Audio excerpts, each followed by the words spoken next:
American Pharoah, breathtaking in a mesmerizing performance as he dominates. Oh, what can you add?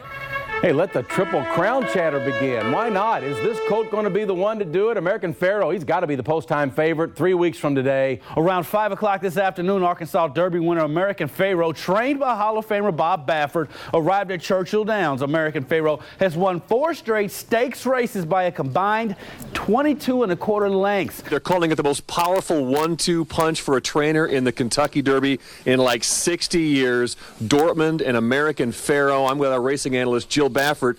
So she kind of has access to American Pharoah this morning in Dortmund, and you're looking right here at American Pharoah in stall number 28. Well, good morning to you, Mr. American Pharoah. You're looking pretty good. Here's Jill down here with Dortmund. You jealous too? Yes, you are jealous.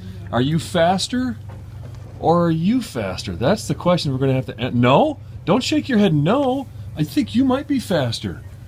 Wow, all right, this morning in the Baffert barn, got a little difference of opinion here. Dortmund says he's faster. Pharoah admits Dortmund's faster. However, can Pharoah catch him in the lane, turn him for home? That's going to be the issue. Air 3 flying high above Churchill Downs on this Wednesday of Kentucky Derby week, and we are live right outside of Gate 17. Guys, let's start off by talking about the horse, Jill, that will be the favorite when the odds finally do come out here at about 6 o'clock, American Pharoah. Well, with no surprises. If he draws the one post, that could change favoritism on him, but that is American Pharoah. Big news, American Pharoah draws post number 18, a post that has only produced one Kentucky Derby winner. Be able to control a little bit more the race with American Pharoah. And if I start going inside, then everybody control me. But I'm outside, I feel like I'm a little bit more in control. Trainer Bob Baffert has won the Kentucky Derby 3 times, but he hasn't claimed the roses in 13 years. It's not really missing winning the Derby. I think it's missing a horse that you really feel like you have a good chance. He shows a dimension that, he surprises me every time I run him. So, I'm looking forward. I just hope everything goes well. But he still needs racing luck. It is Kentucky Derby Day under the Twin Spires. I look at an early morning for the horses who were on the track, and this afternoon the top 3-year-olds in the world will run for the roses for the 141st consecutive year as the sun came up on what promises to be another bright, sunny day here at Churchill Downs. Victor Espinoza will be boarding up on American Pharoah today. He said he has not even given Pharoah the reins to run as fast as he possibly can today. And John, we were looking over his last 5 workouts, and only one of those, he was the second fastest of 88 horses. In the rest of the 4, he was the first fastest. So this horse is really yet to be seen how impressive he can perform in the Derby today. At Pharoah, he'd worked, unbelievable the other day. I mean, he's such a good horse. And Dortmund, he's a fighter. He's solid. So the break is so important. But back to the owners here, you cannot buy a Kentucky Derby winner. It takes a lot of luck, and the Zayats hope that today is their lucky day. There is a feeling an owner gets when his horse grabs the lead in the stretch of the Kentucky Derby. It's a feeling that Ahmed Zayat has had 3 different times, and all 3 ended with disappointment. I mean, think about it. The first horse who beat us, Mind That Bird, was 50 to 1. Even the caller of the race didn't see him. Okay, and he never won a race after that. Then you found in Nehru's race, first time ever, dirt horse comes and got us. And then there was Bodemeister. He looked like a sure winner before I'll Have Another came flying up for the win. Zayat has had enough of those close losses. He'll take another lead in the stretch, but he dreams of his horse holding on for the roses. Oh my God, I'm not letting myself have that feeling. I've almost entered the promised land 3 times before, okay? Three races, second, second. So I don't know, maybe there is a bigger plan. American Pharoah is really a kind horse. It's a horse that he's so confident, kind of know who he is, and it just, it's just too kind. Of course, El Kabir scratched from Kentucky Derby 141, but interesting because, I don't know, maybe an omen. It was pointed out to me that the tail on the horse on the Derby trophy is also shorter than normal. You'll notice that if you look for it on American Pharoah's tail. And his daddy, Pioneer of the Nile, was one of those Zayed horses who was beaten. He was beaten by Mind That Bird when he came flying up the rail. The other one was Animal Kingdom, running for the first time on dirt, who beat Neros. American Pharoah, he was champion at 2. So far, he's been brilliant at 3. I think he's about to put on a show. I think this is a special, special animal. American Pharoah and Bob Baffert to win the Derby. Scott and Shannon. All right, thanks so much, Caton and Mike, and I have to agree, American Pharoah will be let loose here today, I think, in just those loping, beautiful, elegant strides, like he's going across the air, D. Wayne Lucas said. That's how easy he runs. I think American Pharoah will win, Shannon. He was the favorite, and he is the winner of Kentucky Derby 141, American Pharoah. Wow. Now we can start talking about the Triple Crown. See Victor Espinosa now, 3 Kentucky Derby victories, wore emblem last year with California Chrome, and he makes it back-to-back now with American Pharoah. And my wife started crying, and like literally in seconds, that emotion went from somebody who's crying out of fear that they're going to take it again from us to actually you've done it, and like tear of joy. So it was like a euphoria of emotions. Now the discussion starts as to how great American Pharoah really is. We kind of build him as a superstar going into it. I was a little skeptical. My hat's off to the winner. He certainly delivered. He ran an incredible race. The Preakness is a tad shorter than the Derby. I think he wins the first 2 jewels, and we go to New York, and the table will be set again. Will Pletcher have some rested up? Will Baffert rest Dortmund for the Belmont Stakes? So it's a lot of interesting scenarios, and we'll have to see how it plays out. Bob Baffert has won the Kentucky Derby 4 times now. His first 3 Derby winners all came here to Baltimore and followed it up with a win in the Preakness Stakes. Can American Pharoah make it 4 for 4? The Derby champ and his stablemate, Dortmund, the Derby 3rd place finisher, both went to the track here at Pimlico at around 8:30 this morning and just galloped around their first look and first trip over this surface. This cold air really makes these horses feel really, puts them on their toes, and they were happy to get out there. They just marched up to the racetrack. They were eager to get to work, which is a good sign. A sign that race time is getting close. The jockey silks already up here in the jockey's room. Here we have American Pharoah that Victor Espinosa will wear, Martin Garcia's Dortmund silks you see here. The final preparations underway. We're just about ready to race. But all of the connections here know that the one to beat is Kentucky Derby champ American Pharoah. We're in a compromising post position, so we're going to have to, we haven't figured out our strategy yet. I thought that he struggled with the racetrack a little bit, and it was dry and cuppy, and a long striding horse like him will sometimes have trouble with that, and yet he still won. So I think that's to his credit. Will Bob Baffert win the Preakness for the 6th time and the 4th time with a Kentucky Derby winner? When it came time for the race, that's when the heavens opened up. But run they did, especially American Pharoah. Breaking from post 1, he ran away with it, a 7-length win. He's now headed to New York in search of the Triple Crown. We talked about it. I told you I either want a fast track and fair for everybody, or I want a monsoon. I want it because the track, when it's drying out, it's much harder on horses. It becomes deeper and the kind of like harder for them. So I wanted a monsoon, and he is exactly the Pharoah. He split the Red Sea. He swam through it, and we love him. With all this rain that I have, I was freezing. I was just full of water. Even my boots, it was like I feel like I'm floating in the water. But it worked out well. You know, I just changed it that I had to bounce out of there and take the lead because with all this rain that we have, everything, all the plans changed, but it worked out well.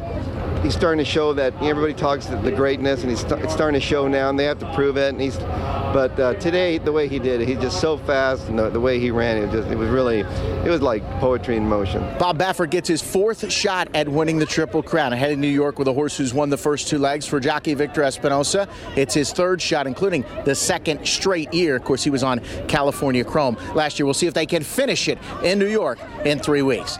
At the recently renovated Terra Nova Racing Stable that trainer Bob Baffert compared to the Ritz, is the most famous horse in the world, guarded full-time by security guards. We were invited to say hi to American Pharoah and give him his favorite treat, baby peeled carrots. He looks comfortable, and those on Team Pharoah are happy with the post position he drew today, 5. He just needs to break and put himself in a winning spot. This is the smallest field for the Belmont Stakes since 2007. American Pharoah will face 7 other horses. Only Taylor Verve also ran in the Preakness. The Dallas Stewart trained horse came in second. His assistant says American Pharoah is good for the sport. As somebody that wants to see the industry really grow, it's a really big thing. I'm really happy about it. This year, not as many people will be at Belmont Park watching the race live. Attendance will be capped at 90,000. A little more than half of those who watched American Pharoah win the Derby. Last year, 102,000 came to see if California Chrome would take the Triple Crown, but they left disappointed and frustrated over long lines, not enough food and drink, and waits of up to 3 hours for trains. This year, many are hoping it's a different story in every way. I know things can turn, they can turn like this. Wherever Bob Baffert and American Pharoah go, the media follows. Dozens of cameras capturing their every move. Naira, who's Naira? Baffert's been surrounded by the media circus before. This is the 4th time he's been in this position, staring at a possible Triple Crown. 1997 with Silver Charm, 98 with Real Quiet, and 2002 with War Emblem. Now at 62 years old, he's hoping to win it with American Pharoah. Does it make you desire it more?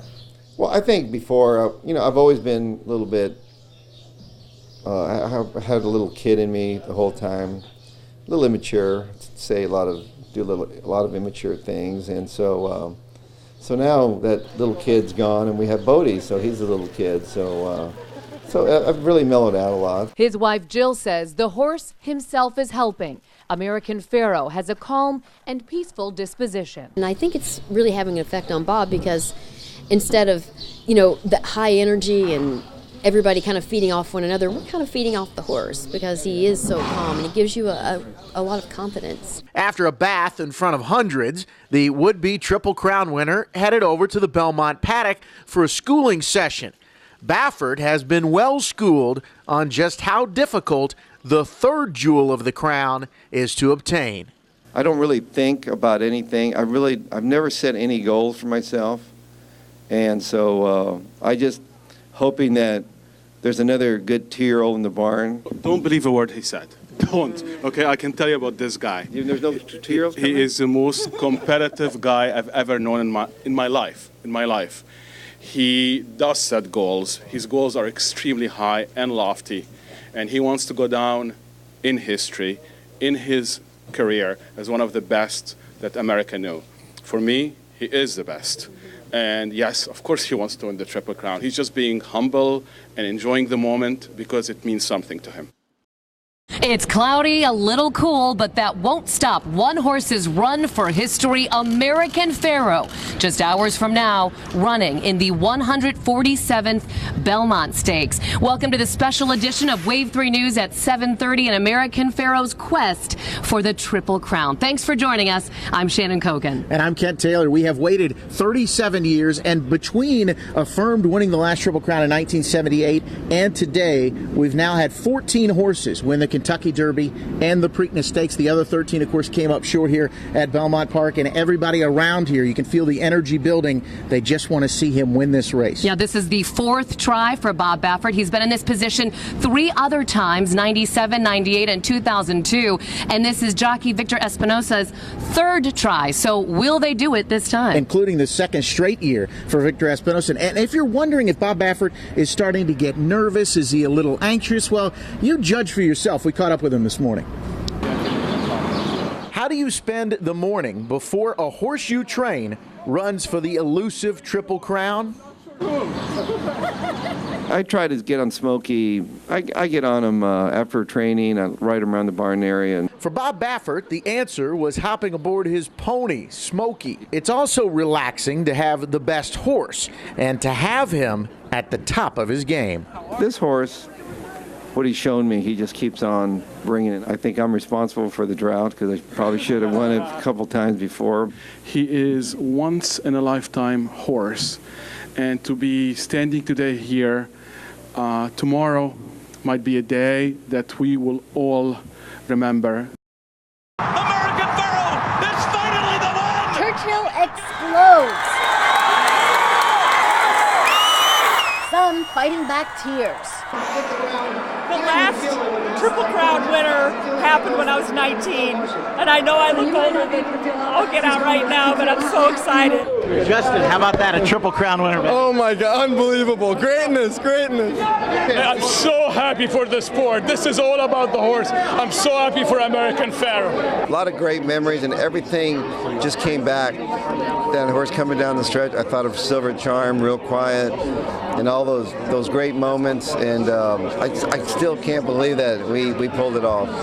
What does it mean to the sport, you think? I think it's great for the industry. I think you get a lot of people interested. It's a beautiful sport, and you know, it's one of those things where that's how you get people drawn into the sport. They want to see greatness, just like in all sports. I'll go to a game, I'll watch a team win. I want to buy season tickets, and so I think it's going to be huge for the sport and the industry. And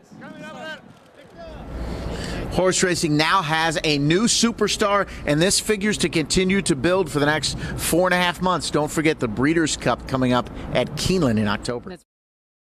It's been different. Derbybox.com owner Doug Deeren didn't really expect to have this pile of tickets still in his hands for the first ever Breeders' Cup at Keeneland. It's been a little bit disappointing. Really, the expectations were so high that it would be off the charts, and we have not felt the increased demand like that we thought. But then came this. And along with the disappointment of watching a champion lose, Deeren says buyers maybe lost a little enthusiasm for the October race in Kentucky. The fact that he lost his last race kind of put a damper on things. That's the way we see it anyway. He's a very special racer. No need for the letdown, says Churchill Downs Communication Vice President John Asher. This is the first Triple Crown winner of the Breeders' Cup era. Asher says if there's been less of a demand for tickets than anticipated, maybe it's because people overestimated. I think maybe some people just thought there's no way I'm going to get tickets, and I think that could account for if it was a little bit slower than expected. I think some people were not maybe as optimistic as they probably should have been. Day one of Breeders' Cup racing at Keeneland, and it's off to an impressive start. Where else is the venue so intimate that race fans can almost touch the contenders from the paddock chalets? When they first said it's at Keeneland, I was like, Keeneland's not big enough to handle the crowds, but they've really, put on a show. They've added all this extra seating, they've added more food, and I think they've really stepped up to the game. 50,155 fans were here at Keeneland today, and they all witnessed history, the first Grand Slam in horse racing history. Mike Harton and American Pharoah wowed us again. Everything we had hoped for. He goes out on a powerful note. Horse of the year, horse of the decade, anything you want to use to describe this superstar. He romps home in the Breeders' Cup Classic. Just does it all. He runs with his heart. He is kind. He's brilliantly fast. He is just a different kind of animal, and he connected with people. He loved people. Then turning for home, it was just pretty incredible to, I was standing in the paddock watching the race. I wish I would have watched from the front to hear the crowd. I really didn't get to see the crowd, but I was enjoying that moment with my wife, Jill, and we're, just emotional for us, the journey that this horse that we've been on. Wow, that's about all you can say. And what is next for American Pharoah? Well, he'll eventually head to the breeding shed here at Ashford Stud, but for the next month or so, he'll remain in the care of Bob Baffert. And Mike, we may well see him back at Churchill Downs. I got a feeling there's going to be a public appearance, one final farewell, and what a team, the owner, trainer, and jockey. Now comes the hard part. Eventually here, they're going to have to say goodbye to American Pharoah. What a magical ride it has been from the first Saturday in May to the final Saturday in October. American Pharoah, a Grand Slam champion. Tickets for this American Pharoah Tour are completely sold out, but we got to look at what a typical day in retirement is like for one of the greatest racehorses of all time. Ashford Stud is a 2,000-acre horse farm and home to 3 Kentucky Derby winners. you say, oh, he won the Kentucky Derby, people straight away know he's a horse of significance. From the 23-year-old Thunder Gulch. He's not ancient, but he's getting up there. And he's been a very successful stallion. He's a bit of a legend, really. He's got a great temperament. Fusaichi Pegasus and its newest member. Lives in the corner. It's impossible not to admire him. He's just, from what you saw him do on the racetrack to the way he just takes everything in his stride. American Pharoah is finally the one! The farm created a month-long tour to seed the legendary horse and sold out in less than a day. He's an incredible ambassador for the sport and for his equine breed, and so people just want to get around that. They want to be close to something so special. It's a first-hand look at a day in his life. He goes out into his paddock first thing in the morning. He comes up mid-morning, he gets groomed. He'll spend most of the day eating hay and taking it easy. It's a big change in the life of a racehorse, but one he's taken in stride. With American Pharoah, it's been very straightforward. He's got a fantastic part of the reason he was such a good racehorse is he had that temperament. He could handle the stress of the crowds, the rigorous, particularly in the Triple Crown, the races being so close together and all the travel and everything that goes with it. Whether out of admiration, respect, or curiosity, hundreds are coming to see the next chapter in a legendary story. This is a special place, and he's a special horse.